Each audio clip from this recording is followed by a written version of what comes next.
To conclude Module 6, we're going to discuss diastereomers and meso compounds. Now, I want to warn you right off the bat, this is not a very easy subject to grasp or visualize, so I'm going to suggest that you keep your button ready to pause the video at any time, because some of the images you may want to look at for longer than I'm going to dwell on them. This way you can begin to visualize them a little bit better.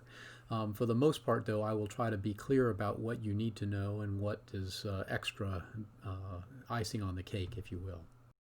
So our learning goals for this lesson are going to be to learn the relationships between stereoisomers that don't happen to be enantiomers. And we also want to know how molecules with chirality centers can actually be achiral, that is to say, not have overall chirality. These are what we call meso compounds.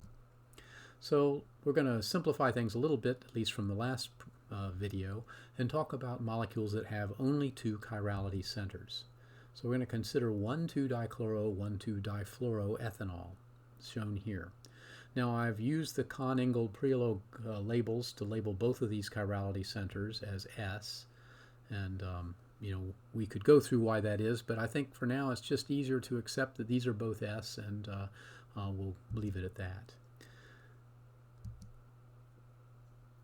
Since I associate S with left hands, this is a two left-hand molecule. If we view down the axis there, we would get a Newman projection that looks like this. I hope you are able to visualize that at this point with the chlorine on the upper left and the fluorine on the upper right and so forth. So what happens to them when we take the mirror image of this molecule? Well, here is the original molecule, and here is its mirror image. It turns out that it has the effect of converting both of the S chirality centers into R chirality centers. And maybe that was something you anticipated already, but that's certainly what happens. So now our two left hands turn into two right hands in the new molecule. And you may want to pause here to look carefully at these and make sure you understand why we have different molecules here, why these are not superimposable. Now both carbons invert the stereochemistry. That's why the S's turn to R's in both cases. They are enantiomers of one another because they are mirror images that cannot be superimposed. If we look at their Newman projections, we would see that these too are mirror images that cannot be superimposed. So this raises the question, if we have mirror images that cannot be superimposed and those are enantiomers, what are some of the other relationships among stereoisomers? Because these are only two of the four that we can make when we have two chirality centers. We also have two that have RS and SR as the labels for their chirality centers. So what do these look like? What is their relationship to the first two? Well, here's the first one. This is the RS stereoisomer. It is a right-hand, left-hand stereoisomer. And if we view down the end, we would see that it looks like this in the Newman projection. Notice that in this case we have both of the fluorines on the left side and both of the chlorines on the right side, whereas before we had mixed groups on each side. When we take its mirror image, this is the SR, which is the left-hand, right-hand stereoisomer. When we look down it and create the Newman projection, we end up with this. Again, we have both chlorines on one side and both fluorines on the other side, but they've switched sides. So we can see from the Newman projections that in fact what we have here are two enantiomers that have been created. So they are mirror images of one another and stereoisomers. Now let's see what their relationship is to the first two stereoisomers that we showed. Let's imagine that in our fictitious twins, Mack and Jack, that there actually was a third brother, Zack, who was also a pirate like Jack. So here are Jack and Zack. Now both of them are pretty adventurous. They both have an eye patch and they both have a scar. Jack has his eye patch and scar on different sides of his face, whereas Zack has the eye patch and scar on the same side of his face. Now once again we can verify that when we take mirror images, and I'll call those mirror images Mirror Jack and Mirror Zack, we now have four images, all of which have a scar and an eye patch.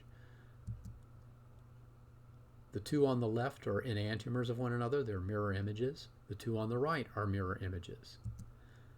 All of them have these same elements, but none of them are superimposable on one another. So this is very much like the case we saw with the substituted ethanols. All right, so all 4 of these are different. I can't take any 2 of these pictures and overlay them and get the same thing. So this is true of the substituted ethanols, which we're showing now in the Newman projections. And if you took all of these Newman projections, you see that the 2 left ones, the SS and the RR, have both fluorine and chlorine on both sides of the molecule, whereas the 2 RS and SR have both fluorines on one side, both chlorines on the other side, but they're on different sides in each case. So none of these can be superimposed on one another.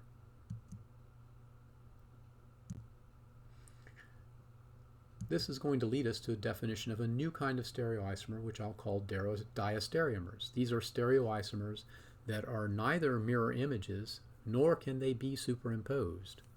So that sort of describes the situation we have with these. So in the first case, we had SS and RR, which look like these 2 molecules. And you may want to pause the video and reassure yourself that these cannot be superimposed on one another. They are enantiomers, so they are non-superimposable mirror images. For the second set, we had SR and RS. Here they are. They too are mirror images of one another, and therefore they are enantiomers. But now when we compare them to the others, and you can compare each of the members of SR and RS to each of the members of SS and RR, we find that they have a different sort of relationship. This is a diastereomer relationship. They are not mirror images of one another, but they are also not superimposable on one another. So we have two left hands, 2 right hands. We have a right and a left and a right.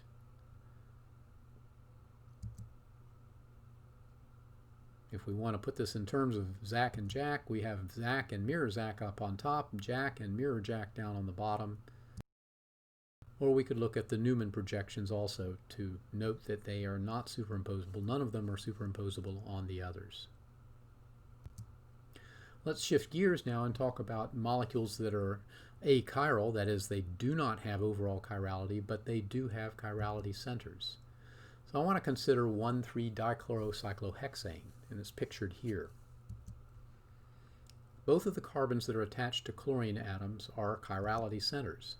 So we can label them with a little asterisk, as I've done down here. When I look at the mirror image of this molecule, shown here, it should be evident that I could take the mirror image and displace it over on top of the original image, and I would get the same image back again. So these mirror images are indeed superimposable, which means that the molecule itself is not a handed molecule. It's not a chiral molecule.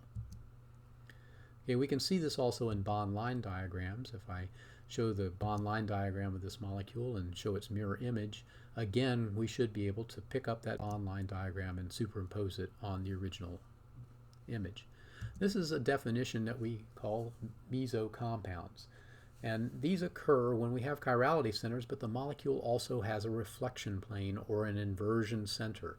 And those, either one of those in a molecule prevent it from having chirality, even though it might possess chirality centers. So these Meso compounds are achiral compounds that contain chirality centers. We can make an analogy using hands with this. Recall that the right hand has a mirror image, which is its left hand. All right, these are non-superimposable, so they are enantiomers. But what if instead of a single hand, we had an object that contained 2 hands attached together? Now the mirror image is 2 hands attached together. Even though the hands are themselves chiral, we can consider them to be chirality centers, the 2 of them together create an object that is superimposable and is therefore achiral. All right, think hard about this. Maybe go back and review this video with a little bit of pausing in between, and make sure that you understand all of the arguments that were made here. As I said, this is a complicated subject and it takes a little while to absorb.